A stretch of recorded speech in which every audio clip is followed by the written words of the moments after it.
La ville de Kalemi, chef-lieu de la province du Tanganyika, est sous la menace permanente des eaux. Ces dernières années, les problèmes s'accumulent. Il s'agit d'abord de la montée des eaux du lac, l'ensablement du lit de son déversoir, la rivière Lukuga, et le débordement des collecteurs de l'artère principale du boulevard Lumumba par les eaux des pluies. La situation est préoccupante. Avec les dernières pluies, les ouvrages d'assainissement du boulevard Lumumba, le plus important et la seule grande voie de la ville, sont débordés d'eau.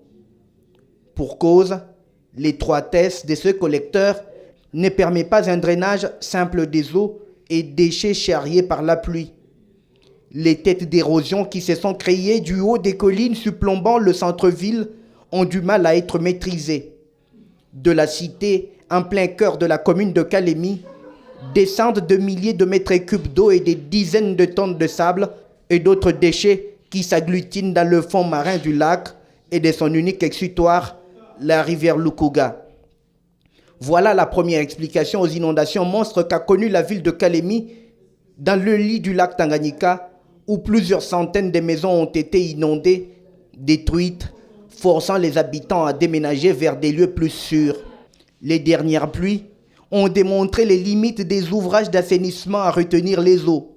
Débordés, les caniveaux déversent tout leur contenu sur la voie. Des eaux et déchets traînent sur le macadam qui se détériore au fur et à mesure que les pluies tombent.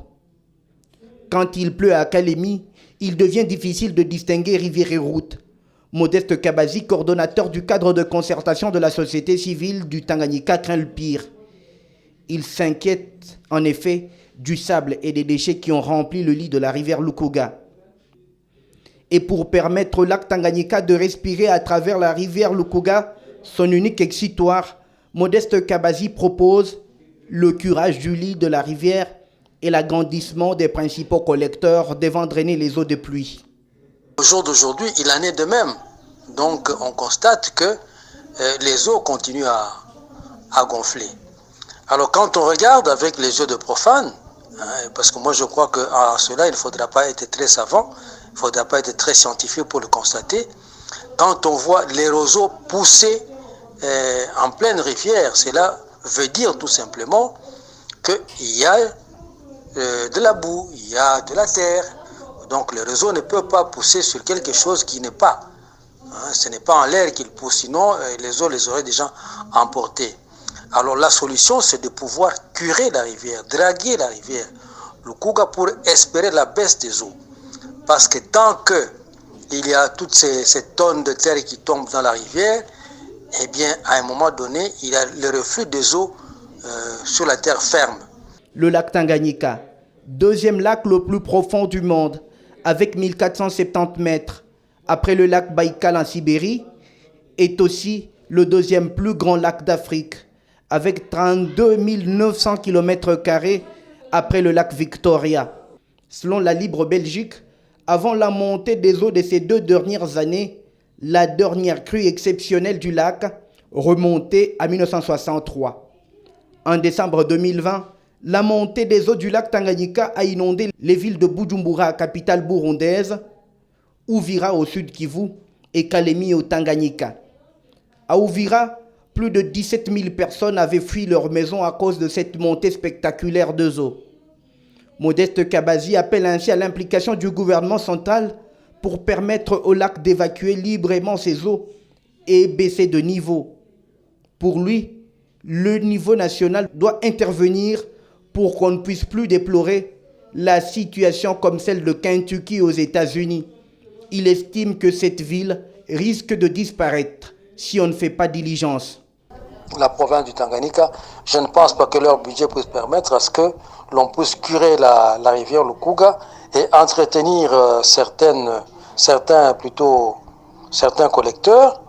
Moi, je pense que là doit intervenir le niveau national pour pouvoir espérer qu'un jour nous ne puissions pas être dans une situation comme on l'avait, comme les gens de Kentucky aux États-Unis sont en train de le vivre.